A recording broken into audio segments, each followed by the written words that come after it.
in excess, which they can use for other purposes. But for capital outlay alone, the maximum they can use is 160 billion. But is there actual proof that the money from PhilHealth and PDIC went to the National Treasury to the DBM, and the DBM to the flood control projects? There's complete proof. From the transfer of the fund from PhilHealth and PDIC, there was an actual remittance, and there was a certification by the National Treasury that he received the money. And on the part of the DBM, they issued what is called the Special Allotment Release Order. SARO. And that Special Allotment Order will state for what purpose. It will state there, this is for flood control project in district so-and-so in Bulacan. Right. So the SAROs are there. So far, the SAROs amount for this flood control project, they have gathered about 107 billion in SAROs for flood control projects under the unprogrammed appropriation. So, ginamit ho itong perang ito para dun sa mga SARO, para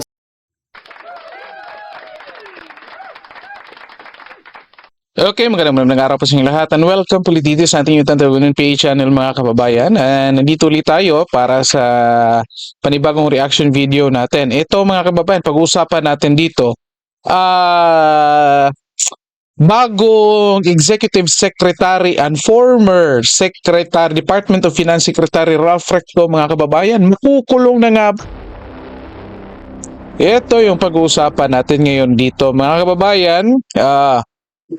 Nung ilang buwan nang nakalipas mga kababayan, nung Abril, kung tama yung pagkakatanda natin mga kababayan, malaking issue itong paglipat ng pera ng PhilHealth at ng PDIC mga kababayan sa National Treasury. At eto ngayon, hanggang ngayon, hinihintay pa natin ang desisyon ng Supreme Court dito kung ano na nga ba ang resolusyon nila dito sa issue ng paglipat ng pondo ng pera ng PhilHealth. Kasi ngayon mga kababayan, ang reklamo ng Department of Health natin ay wala ng maraming hospitals ang hindi bayad, maraming hospitals na tinigil, hindi na tumatanggap ng letter of guarantee galing sa Department of Health or galing sa government kasi hindi nababayaran ng Department of Health at ng PhilHealth yung mga guarantee letter na binigay nila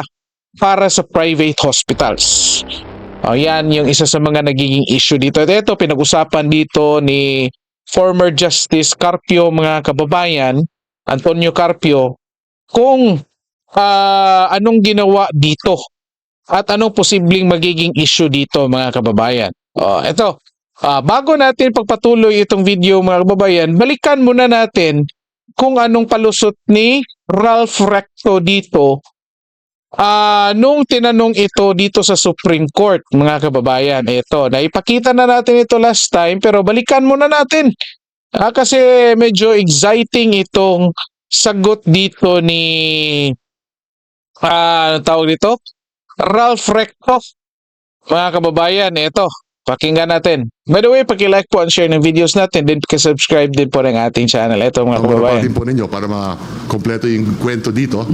Well, unang-una, katulad ng nabanggit ko kanina, inutusan tayo ng Kongreso na kung may fund balance sa PhilHealth, pwedeng gamitin para sa program. Ngayon, nag-usap kami ng mga economic managers at pinagkasunduan namin, gagamitin natin yan from health to health. Yes. Kung kaya't, ang unang pinaggastusan yan, katulad ng nabanggit ko kanina, yung 27 billion na utang ng ating pamahalaan sa mga frontliner. Maigit 100 billion na ang binayaran natin sa panahon ng BBM administration. Pangalawa, Health Facilities Enhancement Program ng DOH. Dahil ang Universal Healthcare Law ay hindi lang tungkol sa PhilHealth, kung hindi yung kabuuang health ng taong bayan na pinangungunahan ng DOH.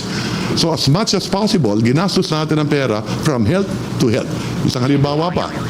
Opo, naintindihan ko po yun. Naintindihan ko from health to health. Opo, ang sinasagip ko po ay from health to a purpose not related to health. Lahat po. Health Lahat to health. pwede. As far, no, lahat po health to health. Halimbawa, Wag na tayong, kasi may kulang po tayo sa oras eh. Basta health to health, meaning health ang purpose. If ever that money fund balance will be used, Yes. it may be for a purpose not related to health. Yun lang ang gusto kong tanungin. ang ginawa po natin, Gaya ng health sinabi to ko health. kanina, ginawang infrastructure. Katulad po niyan, kung pwede ko ipaliwanag na mabuti yan. Halimbawa po, sa lalawigan ng Batangas, meron pong 28 munisipyo, 5 syudad. 34 local government units. Meron po kaming 12 district hospital doon. Sa Makatuwid, Health related po yun. health related to. Yes, sir. So, there are 12 district hospitals. Sa Makatuwid, hindi lahat ng bayan may hospital. Kailangan mong tumawid ng 3 bayan para makaabot ka sa isang hospital. Nararapat na ayusin natin, halimbawa, yung mga tulay at Alright. kalsada Alright. para yung pasyente makaabot sa ospital, lalo na po yung buntis at yung Alright, nasa maliwanag po peligro yun. kalagayan. Basta Opo. ang kwan ko Ayan mga kababayan, yung paliwanag dito, kung natatandaan nyo ito, again, pinakita natin dito sa channel ito, itong pinag-usapan dito, itong palusot ni Ralph Recto dito mga kababayan, at tungkol sa paglipat ng pera ng ng PhilHealth, sabi niya, kasi dapat kasi mga kababayan, health related pa rin, and yet ang palusot niya dito, sa Batangas daw, maraming hospitals, pero yung mga katabing bayan, konti lang. So dapat para yung mga dadalhin sa hospital ng Batangas makarating doon ng mas mabilis. Of course hindi ito verbatim, pero ganito yung paliwanag niya. Para makarating doon, kailangan aayusin yung daan. Di ba? Kahit na sabihin mo yung pera na PhilHealth nilipat sa National Treasury at ginamit sa infrastructure, okay lang kasi health-related naman yung daan. Yung daan na pinagawa, health-related para makadaan yung mga dadalhin sa hospital. Di ba? Ang ganda ng palusot kung natatandaan yung mga kababayan. Kung natatandaan yung galit na karamihan sa atin dito. At ito ngayon pinag-usapan. Ano na nagiging issue dito? Explanation dito ni Carpio mga kababayan. Kasi nga, ang dami ng reklamo ngayon ha. Ito, pakinggan natin dito. Transfer of appropriation. This is a law that authorizes the transfer of appropriation. So it's very clear.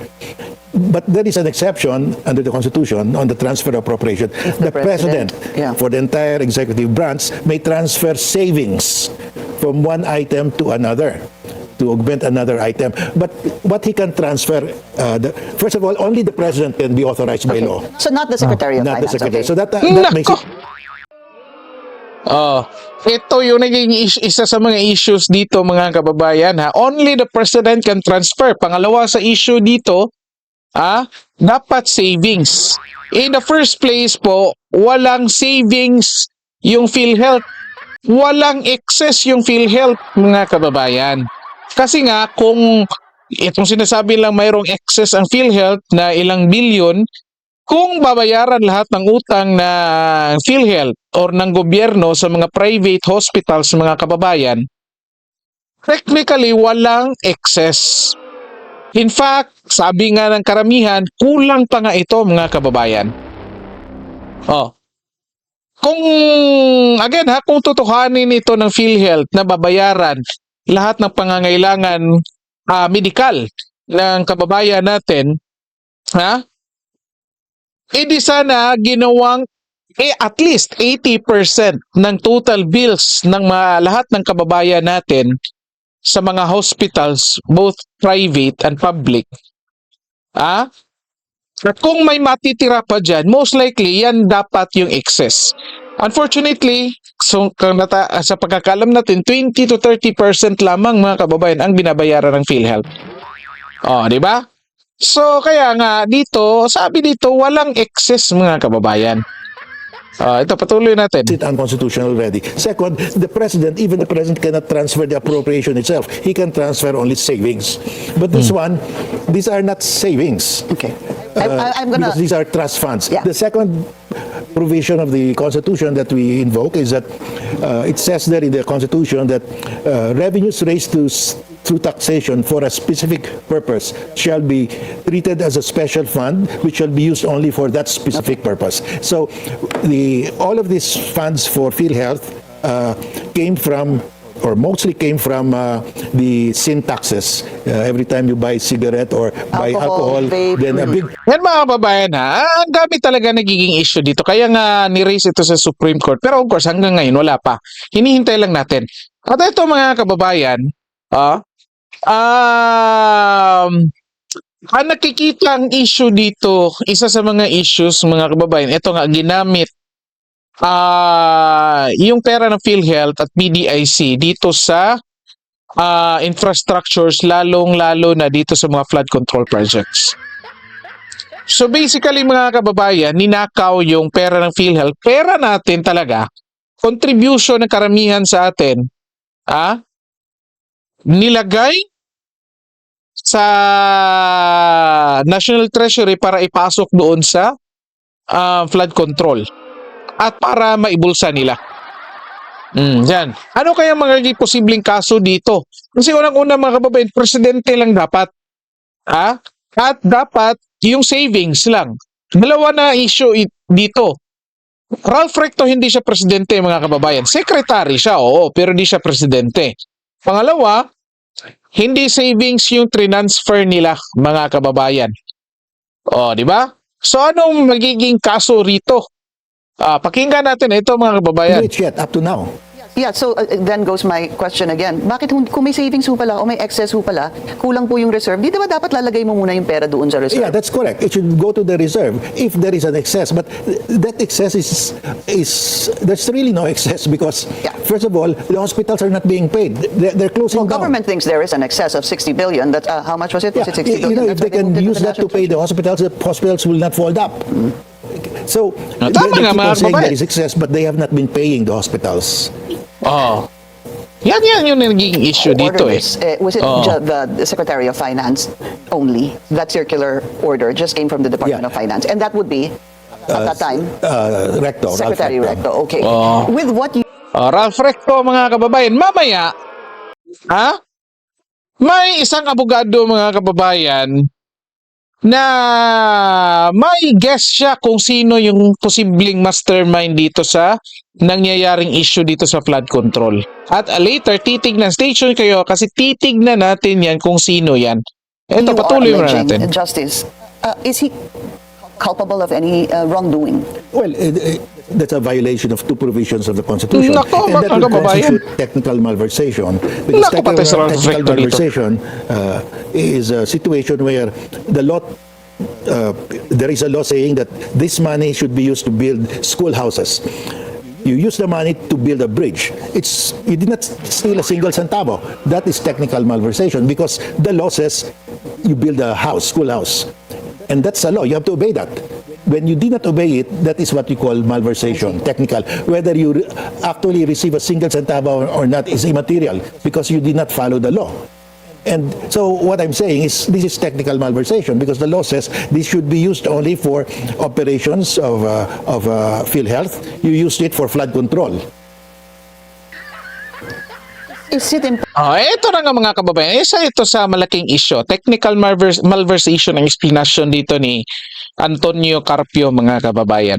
Kasi nga, yan nga yung purpose ng GAA mga kababayan. Dapat detalyado na hindi mo pwede yan nga yung ni-raise ni VP Sara dati kung natatandaan nyo mga kababayan na kung saan may classroom constructions na nakabudget, classroom repairs, tapos hinihingi ng mga mambabatas at hindi siya pumayag kasi gusto niya talaga mapunta doon kasi ang plano ng mga mambabatas dito mga kababayan, ini-increase yung budget ng departamento kasi gusto nilang kunin pag-release ng GA, pagtapos na ng GAA.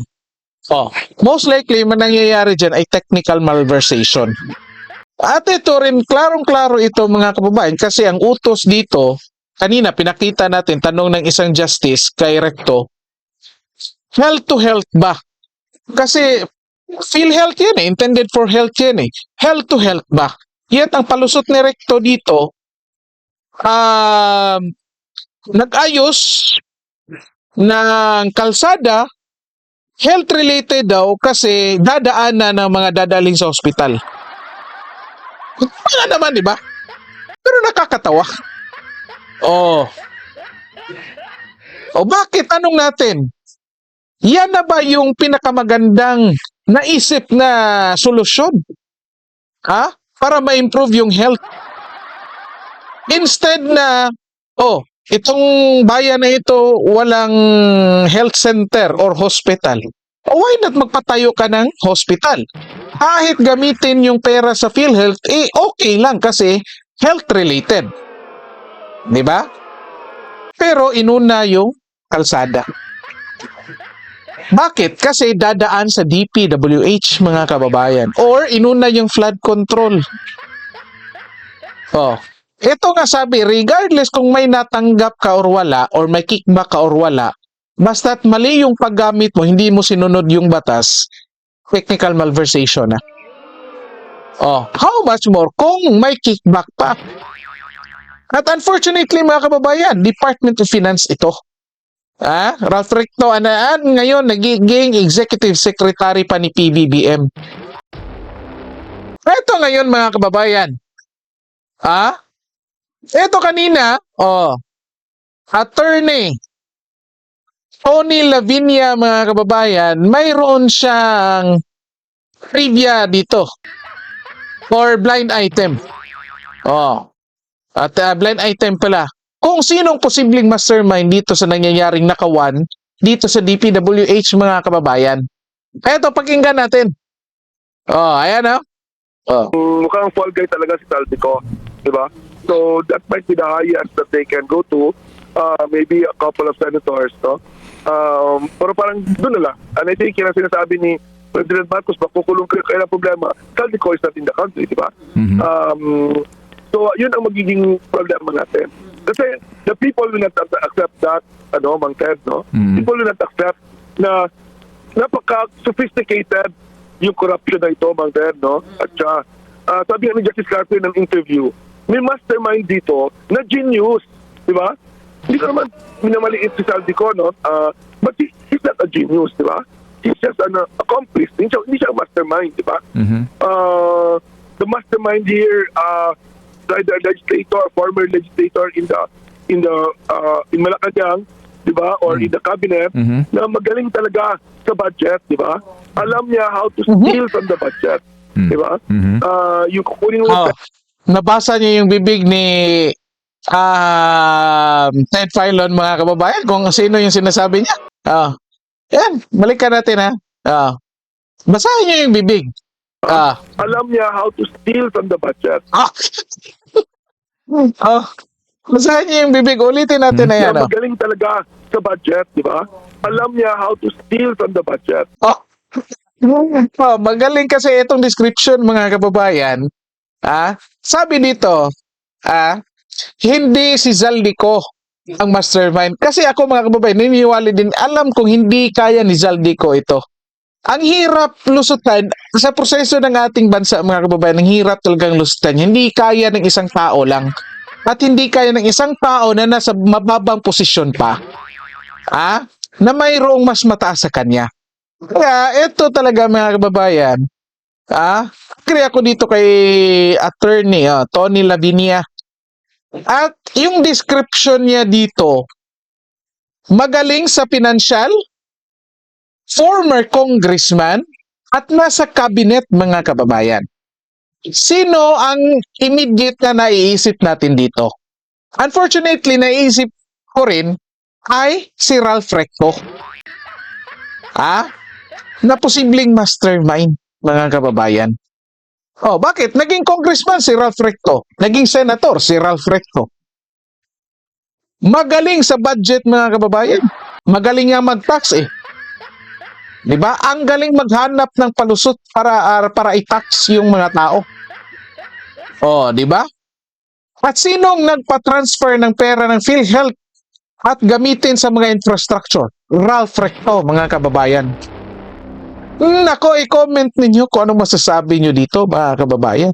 Ayan, binasa nyo. Basahin yung sinabi ni Sir Ted Filon dito, mga kababayan. Ano lang, Recto, yung ganyan lang, di ba? Ang daming sekretary dyan. 2 syllables, Recto. Hindi mo, Bersamin. O, 3 syllables na. Pangandaman. O, 4 syllables mga kababayan. Sino pa bang nandyan? Ha? Castro. Hindi naman finance si Castro. Hindi naman, Claire Castro, hindi naman naging congressman. Okay, sana. 2 syllables. Castro, di ba? Sino pang nandyan? Gomez. PCO secretary yan. Dizon. DPWH. Hindi naman naging congressman din si Dizon, mga kababayan. Remulla. 3 syllables din. Walang ibang na ituturo dito, kundi si Ralph Recto lamang, mga kababayan. So, i-comment kayo dyan kung ano masasabi ninyo. Kung agree kayo dito sa sinasabi ni Attorney Tony Lavinia or hindi. So, again, i-comment ninyo. So, dito na lang po muna tayo. Paki-like po and share ng videos natin, then paki-subscribe din po ng ating channel. Okay, maraming salamat sa lahat at magandang araw po sa inyo.